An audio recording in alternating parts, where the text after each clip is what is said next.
ओम श्री गणेशाय नमः। ओम श्री परमात्मने नमः। आप सभी का गीता प्रेमी साधक चैनल में हार्दिक स्वागत है। आप सभी गीता प्रेमी भक्तों को सादर प्रणाम के साथ जय श्री कृष्ण। हमारी यात्रा में हम पहुँचे हैं अध्याय 12 श्लोक क्रमांक 7। तेषामहं समुद्धर्ता मृत्यु संसार सागरात् भवामि न चिरात् पार्थ मय्यावेशित चेतसाम्। अर्थात भगवान बोले, हे पार्थ, मुझ में आविष्ट चित्त वाले उन भक्तों का मैं मृत्यु रूप संसार समुद्र से शीघ्र ही उद्धार करने वाला बन जाता हूँ। इस श्लोक का विवेचन साधक संजीवनी में इस प्रकार है। तेषामहं समृद्ध कर्ता से लेकर मय्यावेशित चेतसाम्।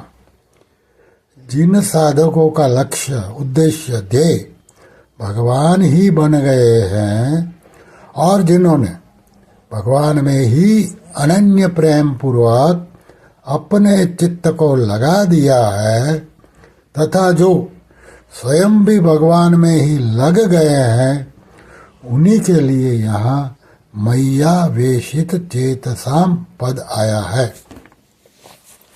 जैसे समुद्र जल ही जल होता है, ऐसे ही संसार में मौत ही मौत है।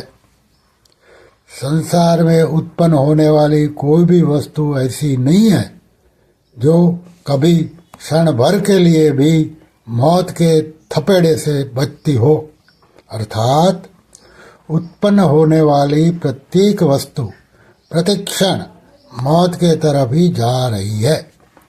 इसलिए संसार को मृत्यु संसार सागर कहा गया है।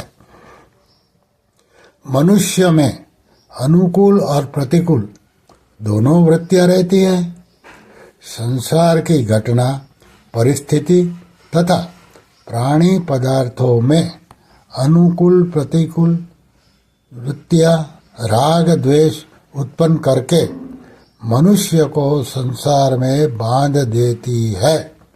जैसा कि गीता के 7वें अध्याय के 27वें श्लोक में कहा। यहाँ तक देखा जाता है कि साधक भी संप्रदाय विशेष और संत विशेष से अनुकूल प्रतिकूल भावना करके राग द्वेष के शिकार बन जाते हैं, जिससे वे संसार समुद्र से जल्दी पार नहीं हो पाते। कारण कि तत्व को चाहने वाले साधक के लिए सांप्रदायिकता का पक्षपात बहुत बाधक है।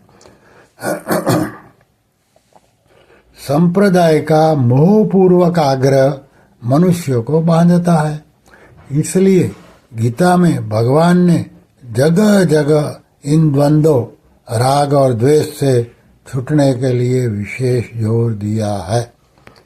यदि साधक भक्त अपनी सारी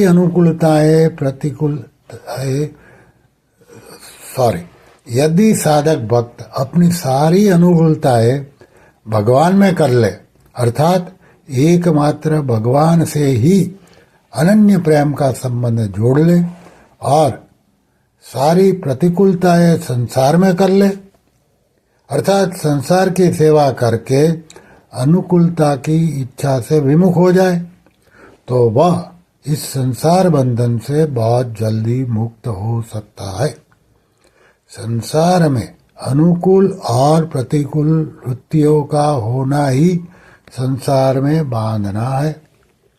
भगवान का यह सामान्य नियम है कि जो जिस भाव से उसकी शरण लेता है, उसी भाव से भगवान भी उसका आश्रय देते हैं।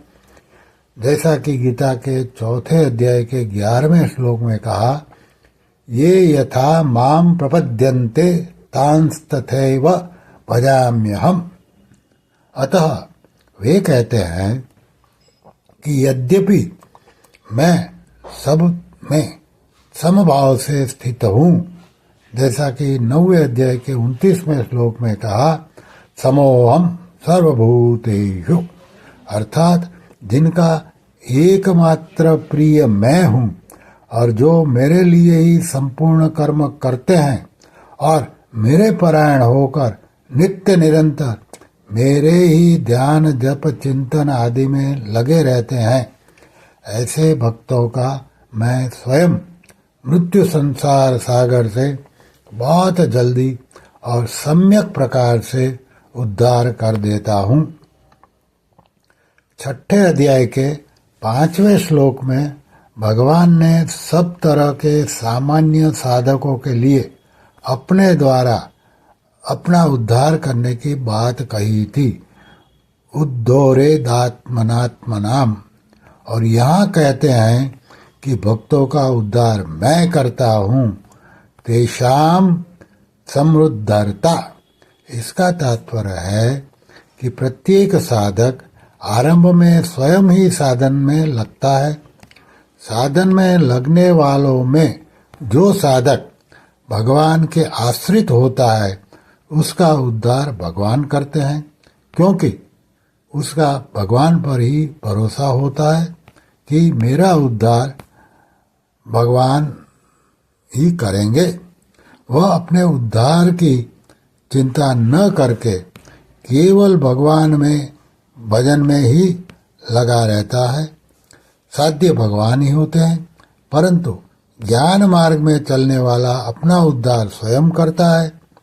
स्वरूप बोध होने पर भक्ति प्राप्त हो जाए यह नियम नहीं है, पर भक्ति प्राप्त होने पर स्वरूप बोध भी हो जाने वाला है। श्री कृष्ण शरणम मम, श्री कृष्ण शरणम मम, श्री कृष्ण शरणम मम। ओम श्री कृष्णार्पणमस्तु।